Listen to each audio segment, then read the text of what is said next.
but you've got so much talent within these pit bikes. And as you mentioned earlier, you know, a lot of them are from the road racing leagues, but they've come here because whether it's to do with budget or whether it's to do with a change of pace and a change of scenery, you've got some amazing racers here to duel for the victory.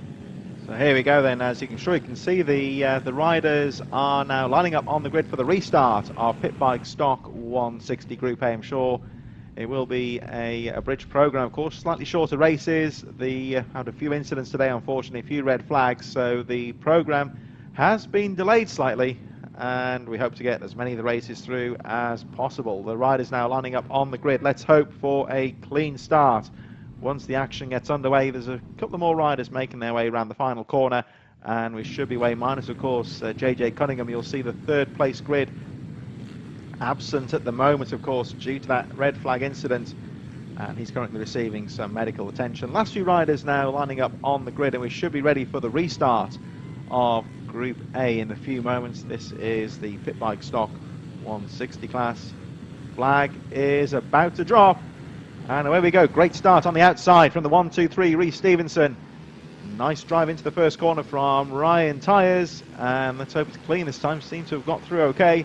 Up the hill they go for Christmas for the first time. Yeah, another brilliant start from Stevenson. He's really been able to utilise the outside line to charge forward and get one over on Ryan Tyres as they head through the first few corners of the lap. So far, so good, and I am touching wood as I say that, so it's very important to make sure we get through all the way.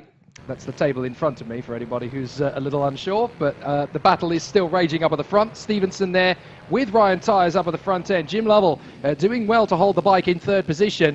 But this is a tough race now for Stevenson to hold on to. He's got the initial drop, but Tyres is going to absolutely blast out of the blocks, and he now wants a chance to come forward.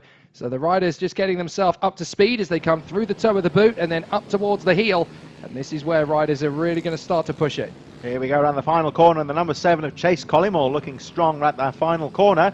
As we watch the 55 of Ryan Tyres, got a great drive out of the corner, although Stevenson cuts the front end off a bit there going up to Christmas corner, and the 97, the rider to look out for right now, Jim Lovell, coming down towards Ashby. We should see on the drone footage there in the centre of your screen, going down the outside of Stevenson, and we got the apex there but got squeezed out, and Stevenson holds on to the lead. It's Tyres in second, Lovell third.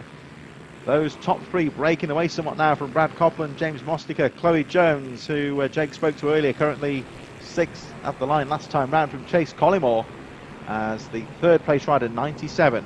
You'll notice they're being quite a bit more deliberate with their overtaking moves. That's because they've got less time to do them. This is only a 5-lap sprint, and as they come across to the end of the second lap, they've only got 3 laps to go because of the reduced time of the program. So Tyres cannot afford to wait around here behind Stevenson. He's got to get on with this now, and Stevenson knows that, so he'll know that Tyres is being quite desperate in terms of his bids to come by. So Stevenson just needs to keep it on the inside apex, well planted, and he's got a good opportunity. But look at Tyres, he's so fast on the throttle coming out of Christmas. He needs to make this run into Ashby.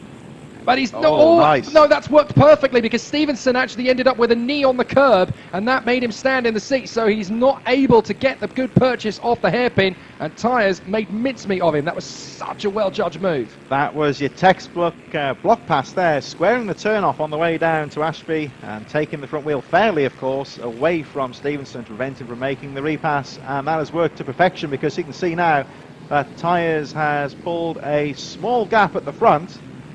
Stevenson still second, Lovell third, and that really was a textbook block pass to Ashby, taking the front wheel away and fairly, you would say, preventing the opponent from repassing.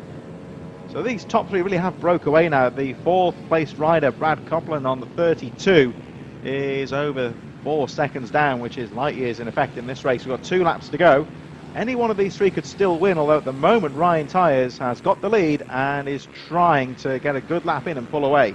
And then, of course, you've got the likes of Mostica and Collymore still scrapping away with Copland for that 4th place. Chloe Jones doing a fair job there in 7th place ahead of Clark. But this is a really tight run now for Stevenson because he's been caught out essentially by Tyres. So he knows he's not got long to do anything about it. And essentially now, he's in a race for 2nd position. He can't catch up to Tyres, who's really bolted out of the blocks now and started to stretch away. So this last lap is going to be about hanging on to 2nd place from Jim Lovell. He can't go for the win anymore. Whoops. Further down with the rider going onto the grass. No, sure. I don't think it's Quincy, it's another one of the blue bikes. But it's up at Parker. Yeah, what Parker was it, sorry? Oh, it's up at Parker. Up at Parker, sorry, beg your pardon. Ryan Tyres, your race leader, running well as you see this battle on the edge of the top 10. There's the 27 of Mostica as Chase Collymore has a peek down the inside of the 56. Collymore, one of the young stars of British mini bikes, and certainly running well on this final lap as we cut back to the leaders. And at the moment, it looks like Ryan Tyres has got enough in the bag. Waved yellows with that incident a bit further down the track. Nothing serious, but the riders will have to maintain position as they make their way through. It looks like Ryan Tyres at the moment has got this one in the bag. Yeah, he's settled it really nicely as they come through the final couple of corners. He's really made this one his own. Ryan Tyres then, one more corner to go. Great move, Ashby to take the checkered flag, and he takes a well-deserved victory. Rhys Stevenson has to settle for second place. Jim Lovell third. It was all about those three, and the rest of the top 10 go through. James Mostica, Chase Collymore on the last lap up to 5th position from Brad Copland, Chloe Jones and Ryan Clark just a little bit further behind. So certainly took a while to get that race back underway, but you would say, Jake, it was worth the wait. It certainly was, and for Ryan Tyres, you know, he really made that one come to him, essentially. He didn't panic about the fact that Stevenson got a better start. He knew he didn't have long. He knew he only had about 5 laps to get the move done, but once he knew where Stevenson was going to be vulnerable on that first part of the lap, he thought, right, well, Ashby is where I can get it done. If I squeeze him into position, I'll be able to maximise the throttle off the turn, stand on the brakes. If I force him to the inside curve to try and get the switch back, I might be able to unsettle him, which is exactly how he did it. Really mature and really good foresight from him to get racing up to the lead of the race, and a perfect victory, pulling out a second to secure the job.